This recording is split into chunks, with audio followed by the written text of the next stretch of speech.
Un jour, j'ai une voisine qui me dit, tu sais, il y a une réunion organisée par le syndicat au Mas du Mineur.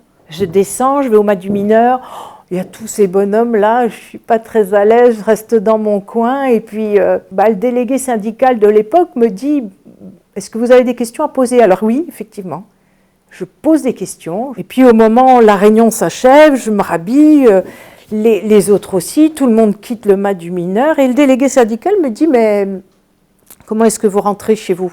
Je dis, je prends le bus. Il dit, je peux vous ramener. Ah oui.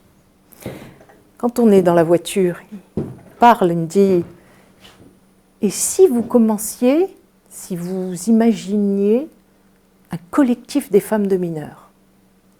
Il dit, parce que là, on vieillit, certains de vos maris ne sont plus là, certains sont très abîmés, vous avez des soucis de santé, oui, il y a la sécurité sociale minière, mais ce n'est pas tout. Il faut peut-être vous organiser, vous, entre femmes. Moi, je dis non, moi, je ne sais pas parler la politique, je ne sais pas. Non, moi, je ne saurais pas faire. Non, je ne fais pas ça. Non, je ne sais pas, je ne fais pas. Et lui me dit, mais non, mais on ne va pas faire ça tout seul. On va apprendre à discuter, à réfléchir, à décortiquer l'actualité. Puis pourquoi pas monter des actions, on va voir, on va faire les choses ensemble. Il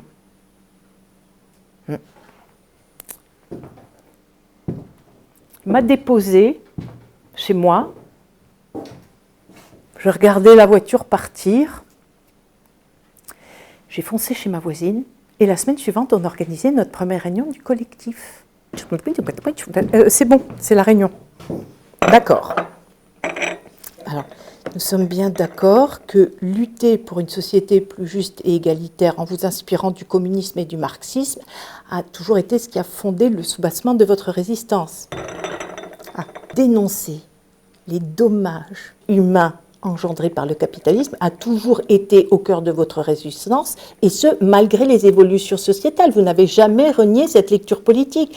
Tu vois, la Françoise, quand tu nous parles comme ça, on comprend. C'est pour ça que nous n'avons pas eu peur d'organiser des manifestations, de monter sur Thionville, sur Metz, de rencontrer le préfet. On n'a même pas eu peur de discuter, d'occuper même une fois la direction. Et moi, je me souviens même, une fois, le minerai de fer arrivait de Mauritanie. Ah ouais, c'était loin, mais c'était moins cher. Et nous avions décidé, nous les femmes, d'aller sur les rails, de bloquer le train qui amenait ce minerai de fer de Mauritanie. Et je me souviens, ce jour-là, je gardais mon petit-fils. Et donc, je l'ai emmené avec moi, on a amené le café, les casse-croûtes. Et le soir, quand le petit est rentré chez lui, il a dit à sa mère, « Maman, j'ai fait la grève avec la nonna. » Et il était fier. Et moi aussi. Je te sers un café, Françoise. Nous qui sommes sans passé, les femmes, nous qui n'avons pas d'histoire, depuis la nuit des temps, les femmes...